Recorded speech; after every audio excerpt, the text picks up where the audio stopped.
मेरी सासू माँ ने मुझे अपने ससुर के साथ गांव में भेजा था। एक दिन मैं बारिश में भीगकर घर के अंदर आई। मुझे एहसास हुआ कि मेरी साड़ी पूरी तरह से भीग चुकी थी और बाल खुले होने की वजह से मेरे कंधों पर लहराते हुए गिरे हुए थे। पानी की बूंदें अब भी मेरे चेहरे और बालों से टपक रही थी और हल्की सी ठंड मुझे महसूस हो रही थी। बारिश में भीगने का यह एक अलग ही अनुभव है। घर में मोमबत्ती की हल्की रोशनी और बाहर से आती तेज बारिश की आवाज ने माहौल को और भी खास बना दिया था। मैंने साड़ी का पल्लू ठीक करते हुए ससुर जी से कहा, बाबूजी खिड़कियां और दरवाजे बंद कर दीजिए, नहीं तो पानी अंदर आ जाएगा। जैसे ही उन्होंने मेरी बात सुनी, उन्होंने खिड़कियां बंद कर दी, लेकिन इनकी नजरें कुछ देर के लिए मुझ पर ठहर गई। वे मुझे नीचे से ऊपर तक देखने लगे। शायद ये देख रहे थे कि मैं पूरी तरह भीग चुकी हूँ। मुझे उनके देखे जाने का आभास हुआ, लेकिन मैंने इसे नजरअंदाज करते हुए कहा, बाबूजी मोमबत्ती लेकर ऊपर चलिए ताकि मैं कपड़े बदल सकूं और आराम से बैठ सकूं। ससुर जी ने थोड़ी देर बाद नजरें हटाईं और हामी भरते हुए कहा, ठीक है बहू, चलो ऊपर चलते हैं। हम दोनों ऊपर के कमरे में गए। फिर मैं बाथरूम में गई और बाबूजी को बुलाया और कहा, बाबूजी, यहाँ इतने सारे नल क्यों खुले हुए हैं? आप देखिए और पानी बंद कर दीजिए। बाबूजी बाथरूम में आए और नल बंद करने लगे और मेरा गलती से पाँव फिसल गया और बाबूजी ने मुझे कमर से कसकर पकड़ लिया। फिर मैं भी मंत्र मुक्त हो गई और बाबूजी मंत्र मुक्त हो गए और बाथरूम में ही बाबूजी ने मेरी। यह सब एक साधारण दिन की बात है जब मेरी सासू माँ का फोन आया। मुझे पहले से ही अंदेशा था कि कुछ खास बात है, क्योंकि वे बिना किसी खास कारण के मुझे इतनी जल्दी कॉल नहीं करते। मैंने फोन उठाया और उनकी आवाज में हल्का सा तनाव महसूस किया। बहू, तुम्हें तुम्हारे बाबूजी के साथ गांव जाना होगा, सासू माँ ने सीधे तौर पर कहा। यह सुनते ही मैं थोड़ी चौंक गई। मेरे दिमाग में तुरंत यह विचार आया कि आखिर वह खुद क्यों नहीं जा सकती और क्यों मुझे जाना पड़ रहा है। मैंने शांति से कहा, सासू माँ, आप और आपके बेटे दोनों नहीं जा सकते क्या? मेरे ऑफिस का भी काम है। सासू माँ ने थोड़ा संजीदा होकर जवाब दिया, तुम जानती हो न बहू, जब भी मैं कहीं बाहर जाती हूँ मेरी तबीयत खराब हो जाती है और तुम्हारा पति वो हमेशा अपने काम में व्यस्त रहता है या फिर अपने आवारा दोस्तों के साथ शराब पीने चला जाता है। उसे समझाने से भी कोई फायदा नहीं होता, इसलिए मुझे तुम पर भरोसा है। बहू, उनके कहे में सच्चाई थी। मेरे पति अपने दोस्तों के साथ वक्त बिताने में ज्यादा रुचि लेते थे और घर के कामों में उनकी दिलचस्पी बहुत कम थी। मैंने स्थिति को समझते हुए सासू माँ से कहा, ठीक है सासू माँ, जैसा आप चाहें। बहू, तुम्हें प्रॉपर्टी का काम देखने के लिए जाना है, यह बहुत जरूरी है और तुम ही इसे अच्छे से संभाल सकती हो। बाबूजी के साथ बस सोमवार से बुधवार तक रहना होगा। गुरुवार को काम खत्म करके तुम शुक्रवार या शनिवार को वापस आ सकती हो। सासू माँ ने मुझे शांत कराते हुए कहा, ठीक है सासू माँ, आप चिंता मत करें, मैं बाबूजी के साथ चली जाऊंगी। मैंने उन्हें आश्वस्त किया। वह सप्ताहांत बहुत जल्दी आ गया और मैं सोच रही थी कि गांव जाना मेरे लिए एक नया अनुभव होगा। वैसे भी लंबे समय से मैं घर और ऑफिस के बीच फंसी हुई थी, एक ब्रेक की जरूरत महसूस कर रही थी। सासू माँ सही कह रही थी, गांव का घर बड़ा और सुंदर था। शायद यह बदलाव मुझे भी आज। तो दोस्तों, अब मैं आपको अपने बाबूजी के बारे में बताती हूँ, यानी मेरे ससुर जी के बारे में। मेरे ससुर जी की उम्र लगभग 60 साल होगी, लेकिन इस उम्र में भी वह बहुत मजबूत और ताकतवर है। हमारा व्यापार शुरू से ही अच्छा चलता आ रहा है, इसीलिए हमारे परिवार को किसी चीज की कोई कमी नहीं है। हमारे पास नौकर चाकर, कार और बंगला सब है। मेरी एक बेटी भी है, लेकिन वह टेस्ट ट्यूब प्रक्रिया से पैदा हुई है। जी हाँ, मेरी बेटी मेरे पति के द्वारा पैदा नहीं हुई, क्योंकि मेरे पति में वह क्षमता नहीं है। ये बात सिर्फ मुझे और मेरे ससुर जी को पता है, घर में और किसी को भी यह बात नहीं पता, यहाँ तक कि मेरी सासू माँ को भी नहीं। जब मेरी सासू माँ ने मुझे गांव जाने के लिए कहा तो मैं अंदर से थोड़ी खुश हो गई। उस रात मैंने अगले दिन गांव जाने की तैयारी शुरू कर दी। फिर मैं अपने ससुर जी के कमरे में गई। हाँ, घर में मैं हमेशा साड़ी का पल्लू सिर पर ही रखती थी। हमारे घर में यह परंपरा थी कि औरतों को बिना पल्लू के किसी भी मर्द के सामने नहीं जाना चाहिए। हाँ, मैं बहुत ही संस्कारी बहू हूँ। अब मैं अपनी ससुर जी के कमरे में आई, लेकिन मेरे ससुर जी किताब पढ़ रहे थे। मैंने कहा, बाबूजी ज्यादा देर तक किताब मत पढ़िए, कल हमें जल्दी गांव जाना है, आपने ही मुझे बताया था। मैंने अपने ससुर जी के बैग में भी कुछ सामान रखी थी, लेकिन अब ससुर जी का ध्यान कहीं और था। वह किताब पढ़ने के बजाय दूसरी ओर देख रहे थे। एक बात बताना भूल गई। मेरा नाम राधिका है।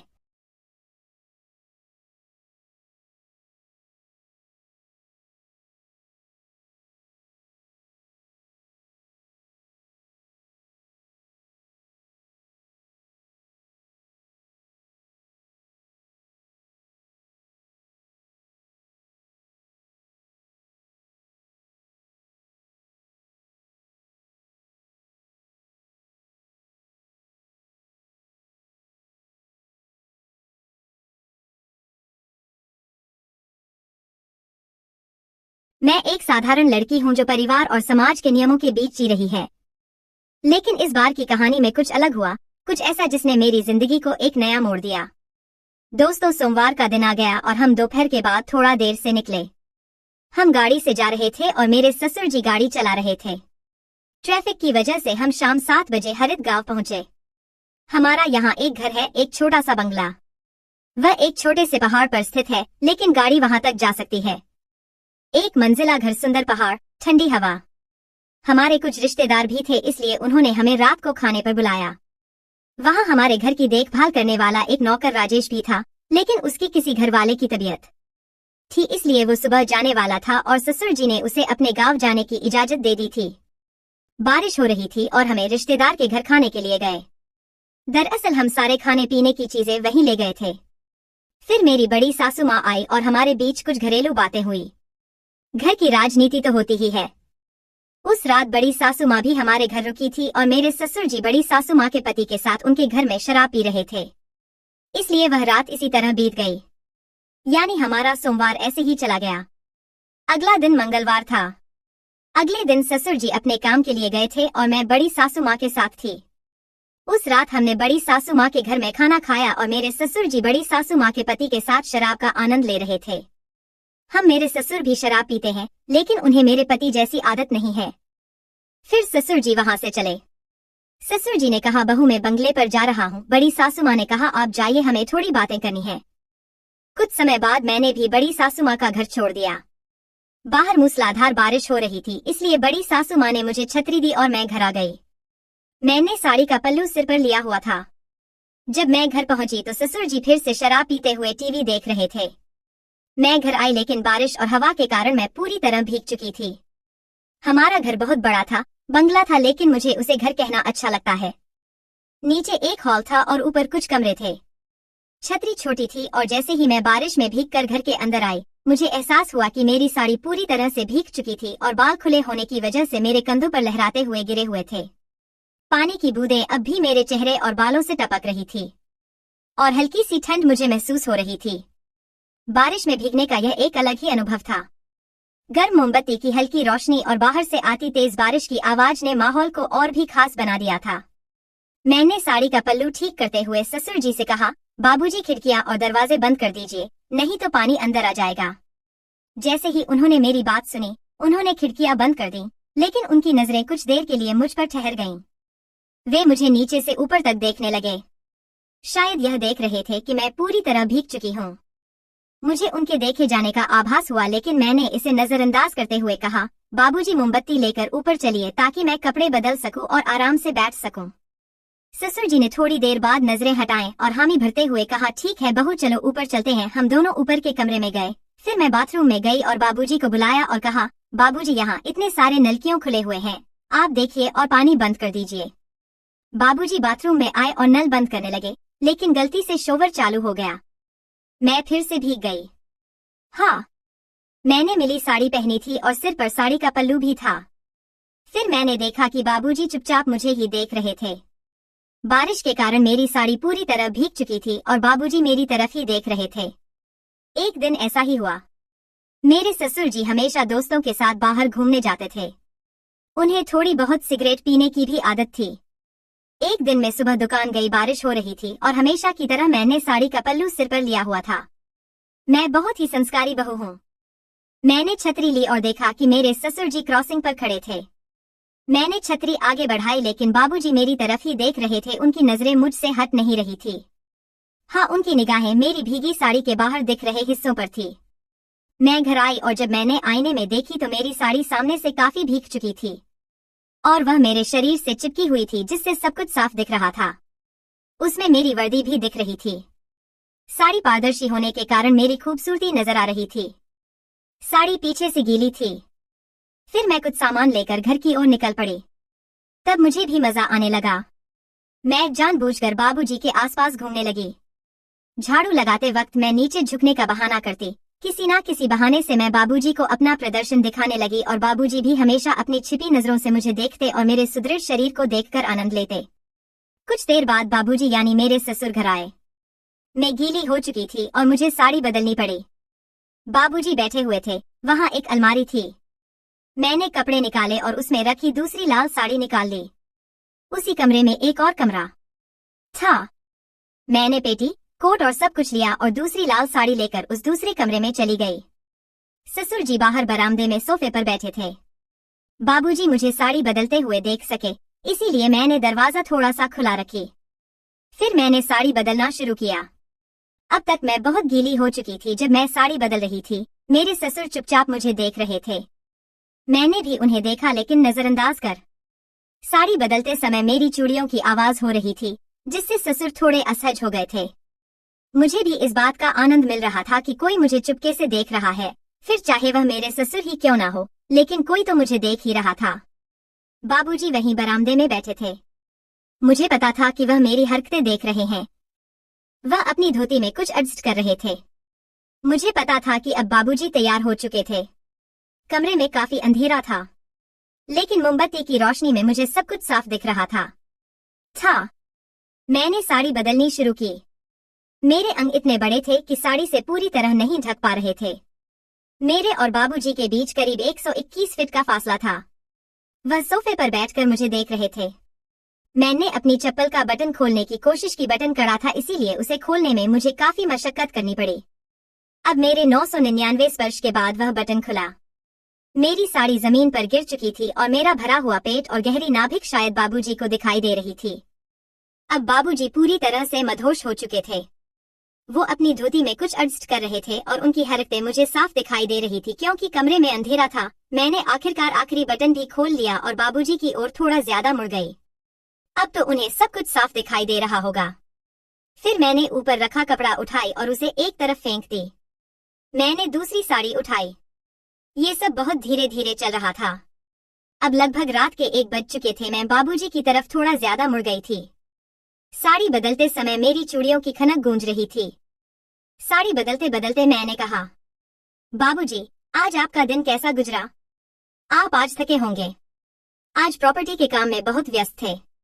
बाबूजी ने फिर से अपनी धोती में कुछ एडजस्ट करते हुए कहा, हाँ बहू, आज बहुत काम था लेकिन मैं थका नहीं। इस गांव की हवा बहुत अच्छी है। अब मैं अपनी साड़ी पहन ली थी और फिर दूसरा कपड़ा भी लेने लगी। धीरे धीरे मैंने बटन बंद करना शुरू किया और उसी दौरान बाबूजी से बातें कर रही थी। कमरे में बिजली नहीं थी। मैंने एक मोमबत्ती जलाई हुई थी और उसकी रोशनी में मुझे बाबूजी का चेहरा साफ दिखाई नहीं दे रहा था और बाबूजी को मेरा चेहरा नहीं दिख रहा था। मैंने बाबूजी से कहा, बाबूजी, माँ और काका की बहुत चिंता हो रही है। बाबूजी ने कहा, बहू, तुम्हें किस बात की चिंता है? मैंने कहा, बाबूजी, कल रात की तरह आज फिर से आप बरामदे में मत सो जाना। मेरे साथ बिस्तर पर सो जाना। हमारा बिस्तर काफी बड़ा है। अब मैंने अपनी साड़ी खोलकर दोबारा पहननी शुरू की थी।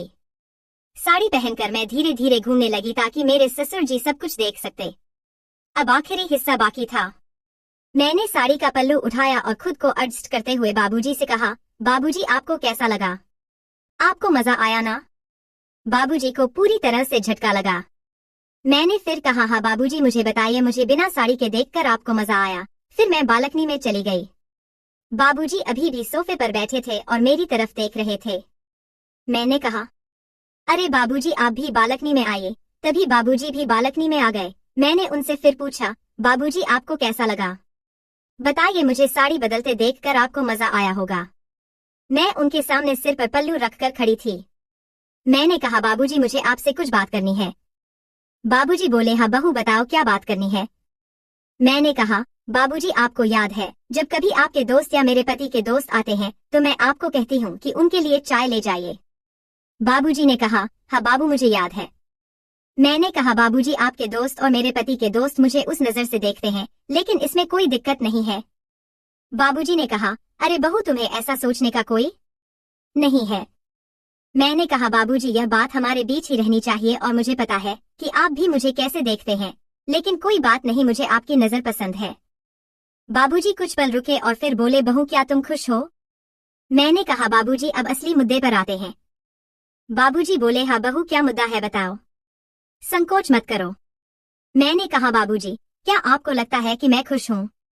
हाँ, मैं खुश हूँ क्योंकि अमीर है, हमारे पास सब कुछ है, कार है, बंगला है, पैसा है। बाबूजी बोले, बहू, लेकिन क्या संकोच मत करो, मुझे हमेशा तुम्हें खुश देखना अच्छा लगता है। मैंने कहा, लेकिन बाबूजी, मैं खुश नहीं हूँ। बाबूजी बोले, बहू बताओ, तुम्हें खुश रखने के लिए मैं क्या कर सकता हूँ? मैंने कहा, आपका बेटा। बाबूजी बोले, बहू, मेरे बेटे में क्या समस्या है, बताओ। मैंने कहा, बाबूजी, क्या आपको लगता है कि सिर्फ गाड़ी और बंगला होने से ही सब सुखी होते हैं?